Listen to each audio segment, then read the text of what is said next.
Good afternoon, YouTube. I thought I would make a video about the most important part that I found of the speech, or pardon me, the interview between Pierre Poilievre and Rex Murphy. So I'll just let it run and then I'll comment afterwards. He is a fanatic. Yeah. He's completely bonkers. He's upset. But the reality is, it wouldn't matter who Trudeau put there because Trudeau is just as radical. He wants to quadruple the carbon tax to 61 cents a liter. He wants to shut down our entire biggest net exporting industry. He is against natural gas exports. Yeah. He doesn't even support nuclear energy.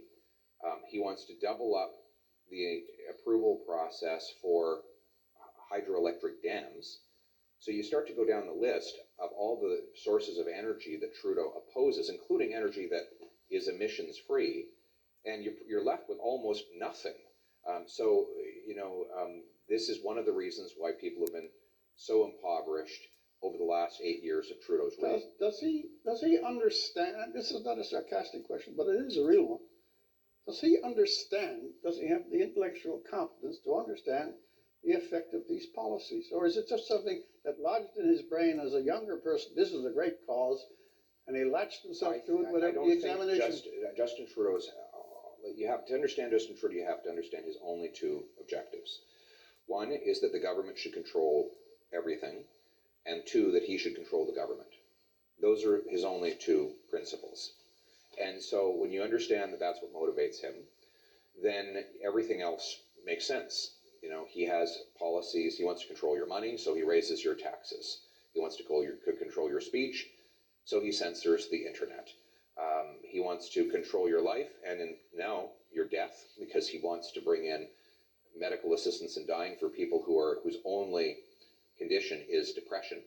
So he wants to have the state have the ability to and very long waits in emergency rooms, and very long, miserable waits in emergency rooms, to basically provide people with a lethal injection. That is a very radical agenda, but it all goes back to his overriding and very radical ideology, which again has two principles: the government should control everything, and he should control the government. Oh, see, when I lost me, I was going to go to something else. So there it is. That's the summarization of a man who knows, I would say, knows Justin Trudeau very, very well. So there's not much else to say, but I hope that Canadians understand that. To me, I always thought that I was like Rex Murphy, where I thought the intellectual competence was challenged. No, no, no. Justin Trudeau knows exactly what he's doing. And if you talk to Jody Wilson-Raybould about him, behind closed doors, the man runs a tight ship, and he's nobody to be trifled with. I would say that Justin Trudeau is not all that he seems. I think he has a facade, a personality in front of the media, and he's very aware of and carefully constructed that personality. So that in front of the cameras, he's always press ready, for example. But behind closed doors, I'm sure he's a much different person, and people will probably say that he's controlled by other people in the party who give him advice and help him dictate the government. But yeah, that might be true, but we don't know. Um, we can guess, but we don't know. And I think that the way Poilievre describes him here, um, that's pretty much spot on. That's coming from a very credible source.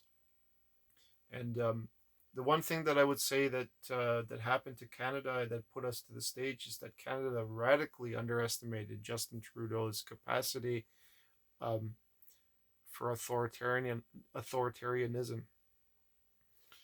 and his liking of it. He gave subtle clues. It's not really subtle, but he gave clues to people in his actions and his beliefs, and the way that he presents himself abroad, showing no respect to certain leaders, and create trouble that was completely unnecessary. And then the way that he handles the rule of law, definitely he believes himself and acts in action. He is above the system. He is unchallengeable. He's not.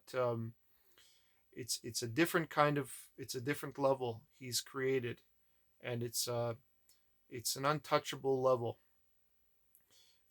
I know of no prime minister that has the same kind of record that he does, where there were several investigations that got opened up and there was no punishment. There was no accountability held, um, and quite frankly, every Canadian should take pause and think about it. Really, really think about it. Can a stupid person pull that off? No, no, no. A person who is wise makes his enemies think that he's stupid. That's a clever man. A clever man is able to deceive his opponent into underestimating him in every way. And if he can do that, then the opponent drops his guard. And Canada really dropped their guard. I'm telling you, they fell underneath his spell, and now this man has cleaned up as best he could the mess that was in front of him. But he can only do so much. Um, the Conservatives should have put him in power in the leadership race long ago. Andrew Scheer should never have been the leader of the Conservative Party ever. Um, and I think that's one of the reasons why Maxime Bernier actually left, is because he was really, really tired of the bureaucracy going on in the Conservative Party, and he was a voice in the wilderness, and people basically alienated him, which is truly sad. But Pierre Poilievre created his own fame, and it became infamous for attacking, for being the best critique of the liberals. Um, and he puts it right on his YouTube channel, all of the debates, the arguments and whatnot, the humiliations and so on and so forth. And so we have to really be appreciative of this man. We really have to appreciate Pierre Poilievre and everything that he's trying to do for our country, for us. And I don't know about you. I don't know who you'll vote for in the next election. But certainly there's a lot of things that we were deceived about with Trudeau. And I think maybe it was our hubris that blinded us to see what Trudeau was until it was too late. And you heard it here. He wants the government to control everything, and he controls the government. It's perfect, simple. And when you really think about it like that, he's actually right. It makes perfect sense.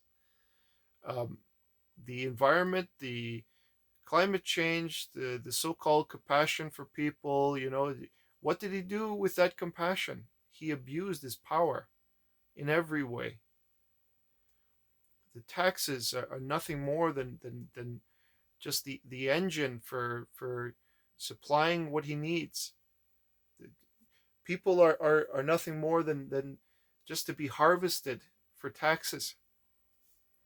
Really, really think about it. Think about what Poilievre is saying right here. Think about it. I would say Canada has achieved something in the sense that it was a complete subversion of a free democracy in the country. And I don't care if you agree with that statement or not. That's what I saw. That's what actually happened. We were a free society, and now we're not. We aren't. We're pretty far away from it, and crime is worse than ever. I can't think of a single thing positive about living here at this moment.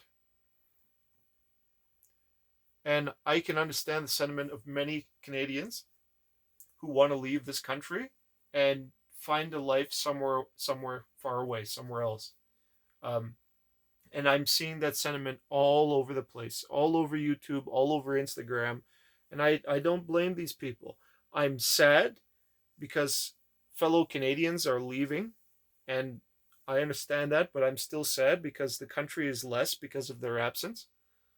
But that's the biggest crime of all, that he's driven out the people who helped build this country, and the really really great people. I've seen so many interviews with people talking about why they want to leave Canada, and they will achieve their goal. They're going to leave. So